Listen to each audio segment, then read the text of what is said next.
ஏன் இப்போ இந்த பிபி சுகர் அதுக்கு அடுத்து பார்த்தீங்கன்னாக்க நிறைய மக்கள் பாதிக்கப்படுறது வந்து இப்போ குழந்தை இல்லை, தைராய்டு பிரச்சனை, பிசிஓடி பிரச்சனை அப்படின்னு நிறைய பிரச்சனைகள் சொல்கிறாங்க. அதுக்கு வந்து என்ன நம்ம வீட்டு முறையில் தீர்வு அது மாதிரி என்ன இருக்குது? இப்போ தைராய்டுக்கு வந்து 2 டைப்புங்க. உயர்ந்த தைராய்டு, குறைந்த தைராய்டு. உயர்ந்த தைராய்டுனா உடம்பு எக்கச்சக்கமாக வந்துடும், எந்த மருந்து அவ்வளோ சீக்கிரம் வேலை செய்யாது. குறைந்த தைராய்டுனா உடம்பு சுத்தமாக இழைச்சிரும், அதுக்கு எந்த மருந்து வேலை செய்யாது. இதுக்கு தைராய்டுக்கு மிக எளிமையான வைத்தியம் என்னென்னா, நாம் சனீஸ்வரன் கோயிலில் போடுவாங்க சங்குப்பூன்னு பார்த்துருப்பீங்க, ப்ளூ கலராக இருக்கும் ஒத்தை.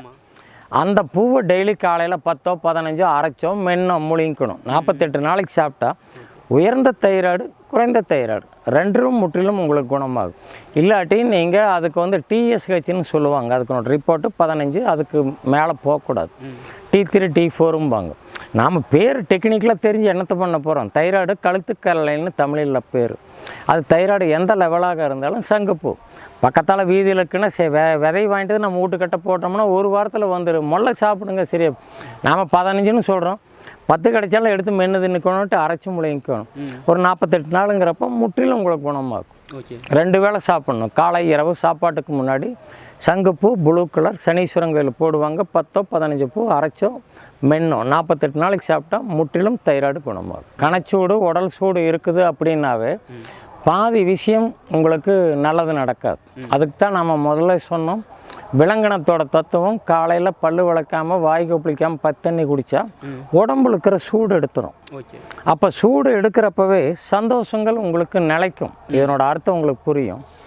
அதே மாதிரி பெண்களுக்கு அப்படின்னால் ஒன்றா கர்ப்பப்பையில் கட்டி, இல்லை அடுத்ததுன்னா கர்ப்பப்பைக்கு மேலே இருக்கிற ஓவரியில் கட்டி. இல்லைங்க மாதமாக ஒரு 40 நாளைக்கு தங்குதுங்க, அப்புறம் மேலே களைஞ்சிருதுங்கம்பாங்க. இதில் வந்து இடது ஓவரியோ வலது ஓவரிலேயோ கட்டிகள் இருக்கும் பட்சத்தில் அது 2 மாதமோ 3 மாதமோ ஆகிறப்ப அபார்ஷன் ஆயிரும். அந்த கட்டி அதுக்கு நிற்கிறப்ப அதுக்கு மேலே வளர விடாது. அப்போ ஓவரியில் கட்டி இருக்குதுன்னு அர்த்தம். அந்த கட்டியை கரைக்கிறதுக்கு ஆழம் விழுதுன்னு சொல்லுவாங்க. ஆலமரத்தில் நீங்கள் பாருங்கள், குழந்தைகள்லாம் தொங்கும், தூரியாடிட்டு.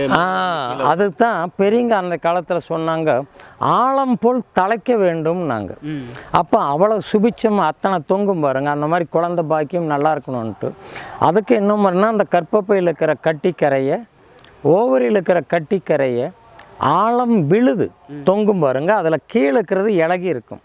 1 ஜான் அளவு 3 பீஸ் கொஞ்சம் தண்ணியோ அம்மியை விட்டு மைய அரைச்சி தீட்டிலேருந்து 10 நாளைக்கு 5 நாளைக்கு முன்னாடி ஆரம்பிக்கணும். டெய்லி 1 ஜான் அளவு 3 பீஸ் ஆழம் விழுது கீழே இருக்கிறது ஒரு இலகி இருக்கும், அரைச்சி கலர் மாதிரி இருக்கும். ஆமாம், இலகி இருக்கும். அதையும் 1 ஜான் அளவு 3 பீஸ் அரைச்சி கொஞ்சம் தண்ணி விட்டு மைய அரைச்சி, அம்மியில் அரைக்கூடாது, மிக்சி கொட்டலாம். அரைச்சும் காலையில் வெறும் வயிற்றில் முழுங்கிக்கணும்.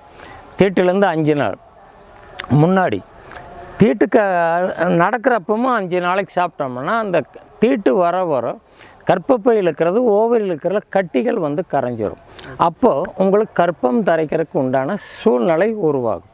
அதே நேரத்தில் ஆண்கள் வந்து ஏதாச்சும் இந்த தம் அடிக்கிறது, ட்ரிங்க்ஸ் கன்சியூம் பண்ணுறீங்க, தூக்கம் கெடுறீங்க, அதிகமாக ட்ராவல் பண்ணுறவங்களுக்கெல்லாம் உடம்பு சூடு ஜாஸ்தியாக இருக்கும்.